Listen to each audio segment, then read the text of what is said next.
ವಿಚಾರಿಸುತ್ತ ಪಳಗಿದಿರು ಬಂದ ರಸನನು ಮನ್ನಿಸಿದ ಚಾರು ವಿಭವದೊಳೈದೆ ಬರಲ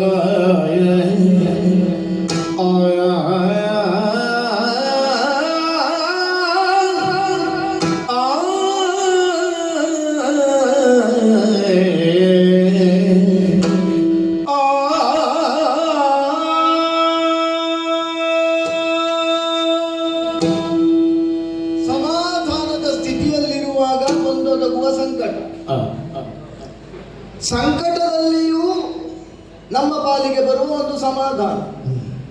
ಈ ಎರಡೂ ಭಾವಗಳನ್ನು ಈ ಜೀವ ಪ್ರಪಂಚದಲ್ಲಿ ಹುಟ್ಟಿದ ಮೇಲೆ ಮನುಷ್ಯನಾದವ ಅನುಭವಿಸಲೇಬೇಕು. ಅದು ಭೂಪತಿಯಾದರೂ ಅಷ್ಟೇ, ಒಬ್ಬ ಸಾಮಾನ್ಯ ಸೇವಕನಾದರೂ ಅಷ್ಟೇ.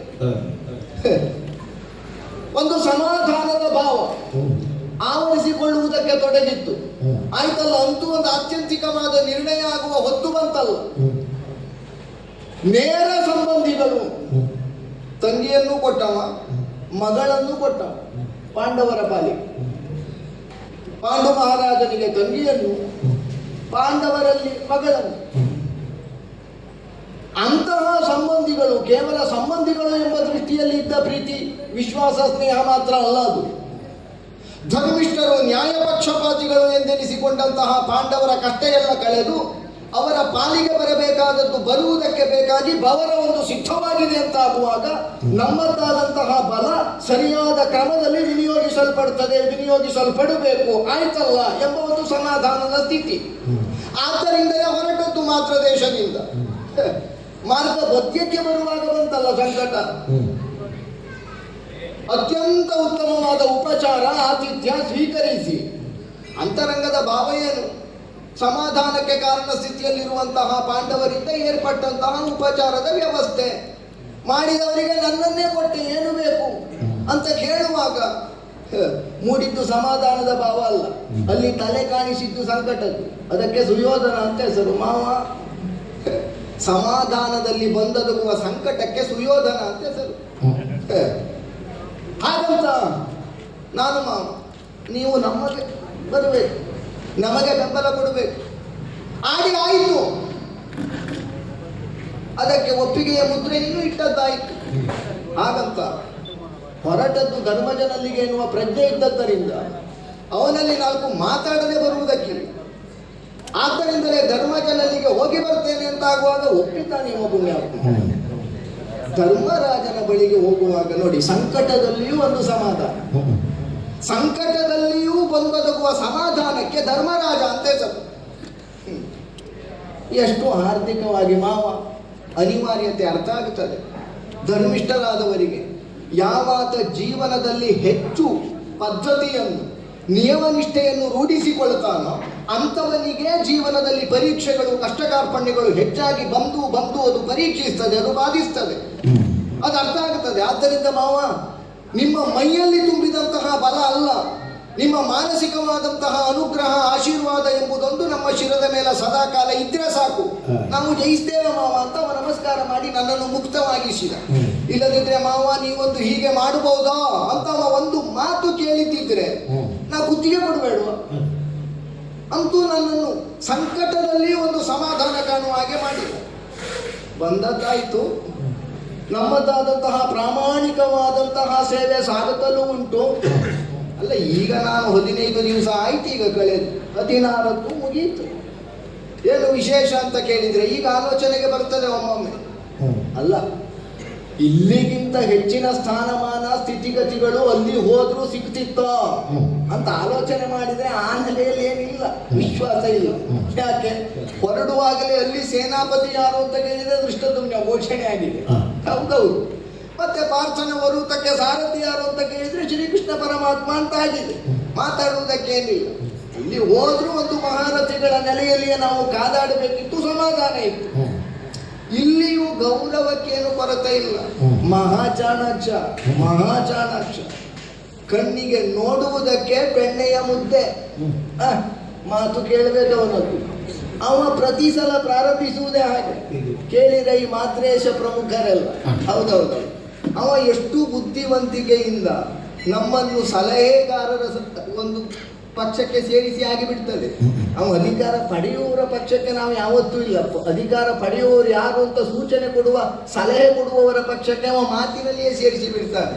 ನೋಡುವಲ್ಲಿ ಬೆಣ್ಣೆಯ ಮುದ್ದೆ ನಾಲಿಗೆಗೆ ಇಟ್ಟರೋ ಆಗ ಗೊತ್ತಾಗ್ತದೆ ಬೆಣ್ಣೆಯ ಮುದ್ದೆಯೋ ಅದು ಸುಣ್ಣದ ಮುದ್ದೆಯೋ ಅಂತ. ನೋಡುವುದಕ್ಕೆ ಎರಡು ಒಂದೇ ಅಲ್ವೋ, ಬಣ್ಣದಿಂದ, ರುಚಿಯಿಂದ, ಪರಿಣಾಮದಿಂದಲ್ವೋ ಗೊತ್ತಾಗುವುದು.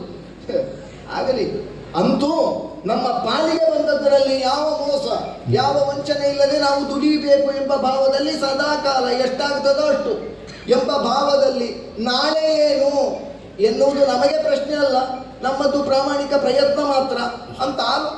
ಎಂಥದಂತೆ ಏನು ಹಾಕೊಳ್ಳಿ. ಇದೀಗ ನೆನೆದವರ ಮನದಲ್ಲಿ ಅಂತ ಹೇಳಬೇಕು. ಯಾವುದು ಬೇಕು ಬೇಕು ಅಂತ ಜೀವನದಲ್ಲಿ ಅಪೇಕ್ಷಿಸ್ತೇವೋ ಅದು ನಮ್ಮ ಹತ್ತಿರಕ್ಕೂ ದುಡಿಯುವುದಿಲ್ಲ. ಯಾವುದು ಬೇಡ ಬೇಡ ಅಂತ ಹಂಬಲಿಸ್ತೇವೋ ಅದು ನಮ್ಮನ್ನು ಬಿಟ್ಟು ಹೋಗುವುದಿಲ್ಲ. ಮಧ್ಯರಾತ್ರಿಯಲ್ಲೂ ಕಾಡ್ತದೆ ನೋಡಿ. ಏನು ಸುಯೋಧನ ಬಂದಿದ್ದಾನ, ಹೊರಗಡೆ ನಿಂತಿದ್ದಾನ. ಮಾವ ಹೊರಗೆ ನಿಲ್ಲ. ಅಯ್ಯೋ, ನೀವು ಹೇಳಿದ್ರೆ ಬೆಳಗ್ಗಿನವರೆಗೆ ನಿಂತೆ. ಸುಯೋಧನ, ನಿಮ್ಮ ಮಾತು ಚಾತು ತಪ್ಪು. ಸುಯೋಧನ, ಕೇವಲ ಸುಯೋಧನ ಅಲ್ಲ, ನಮ್ಮ ಪಾಲಿಗೆ ನಮ್ಮ ಭಾವದಿಂದಲೂ, ಕೇವಲ ನೋಟಕ್ಕೆ ಮಾತ್ರ ಅಲ್ಲ, ನೃಪತಿಯೇ. ಬಾ ಬಾ, ನಿಮ್ಮ ಬಾಯಿಗೆ ಸಕ್ಕರೆ ಈಗ ಬಾ, ಈಗ ಬಾ, ಈಗ ಬಾ. ಮನ್ನಿಸಿ ಭೂಪಾಲಕನೋ,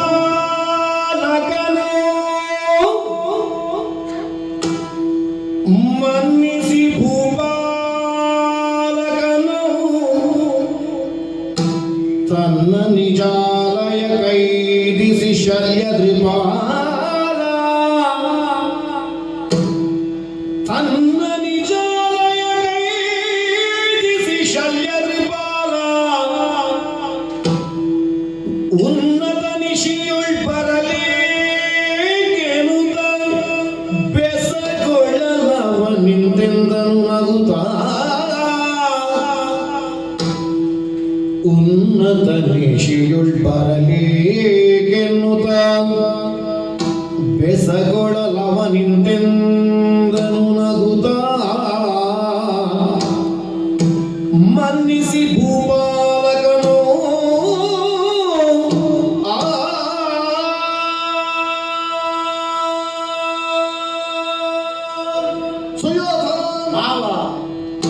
ನಿನ್ನ ಕುಲದಲ್ಲಿಯೇ ಹಿರಿಯರು ಅಂತ ಅನ್ನಿಸಿಕೊಂಡವರು, ಪ್ರಪಂಚಕ್ಕೆಲ್ಲ ಉಪದೇಶ ಮಾಡುವ ಸಾಮರ್ಥ್ಯವುಳ್ಳವರು, ಅಂಥವರೇ ನಿನ್ನನ್ನು ಭೂಪತಿ ಅಂತ ಮನ್ನಿಸಿರುವಾಗ ಅಲ್ಲೋ ಅತ್ಯಂತ ವಿನೀತ ಭಾವ, ಪ್ರೇಮ, ವಿಶ್ವಾಸ ಎಲ್ಲವನ್ನೂ ನಮ್ಮ ಬಗೆಗೆ ಆಂತುಕೊಂಡಿದ್ದಿ ಅಂತ ನಾವು ತಿಳ್ಕೊಂಡದ್ದು. ಅಯ್ಯೋ, ನಾವು ಕಲ್ತದ್ದೇ ಮೂಲ ಪಾಠ.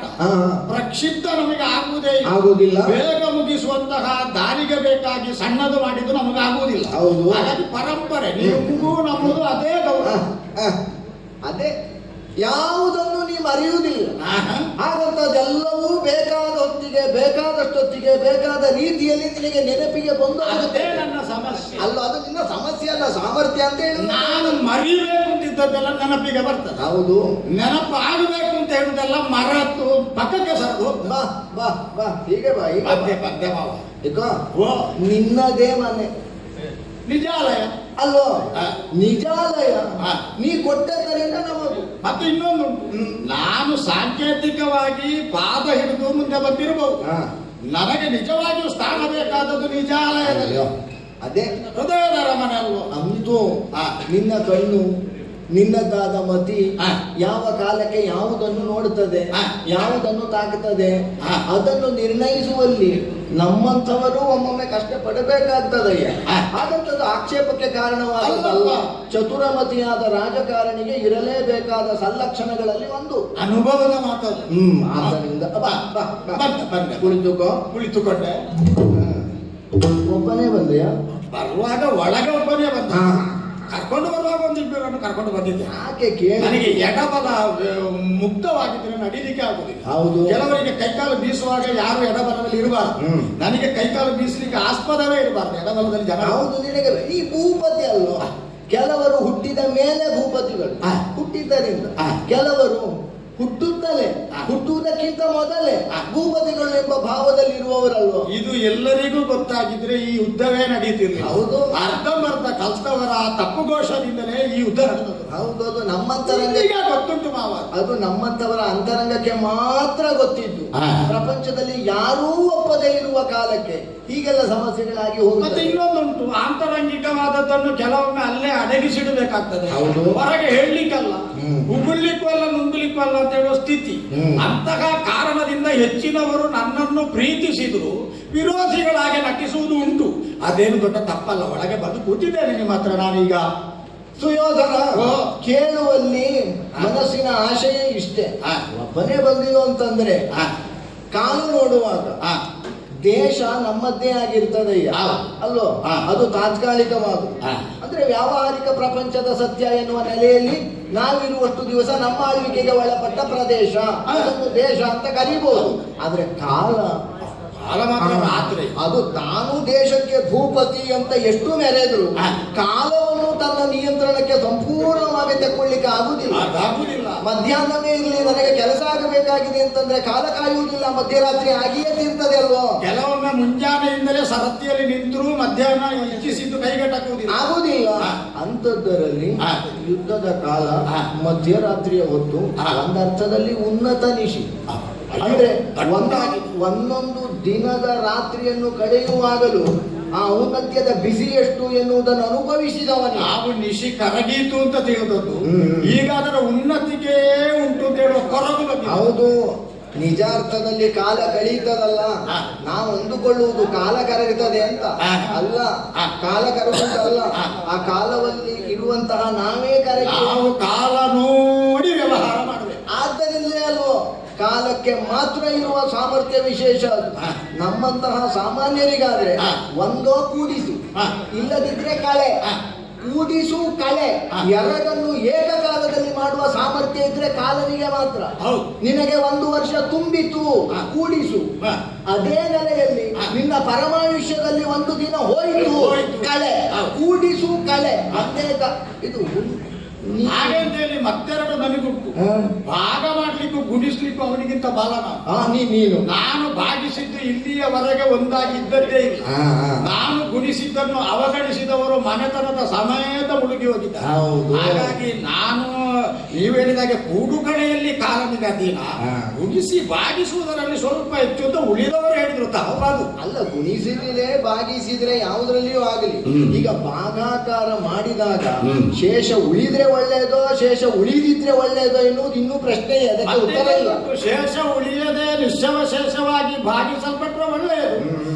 ಒಂದು ವೇಳೆ ಶೇಷ ಉಳಿದ್ರೆ ಹೇಗೂ ಭಾಗಿಸುವ ಕೆಲಸ ಕಲ್ತಾಗಿದೆ ಅಲ್ಲ, 1 ವಾರ ಹೆಚ್ಚು ಭಾಗಿಸುವುದು. ಸುಯೋಧನ, ಓ ಈ ರಾತ್ರಿ ಕಾಲದಲ್ಲಿ ಒಬ್ಬನೇ ಹೀಗೆ ಮಾವಯ್ಯನಲ್ಲಿಗೆ ಬರುವಂತಹ ಸನ್ನಿವೇಶ ಆಯ್ತು ಅಂತಾದ್ರೆ ಕೂಡಿಸುವುದೋ ಕಳೆಯುವುದೋ ಭಾಗಾಕಾರವೋ ಗುಣಾಕಾರವೋ ಎಂತದಯ್ಯ?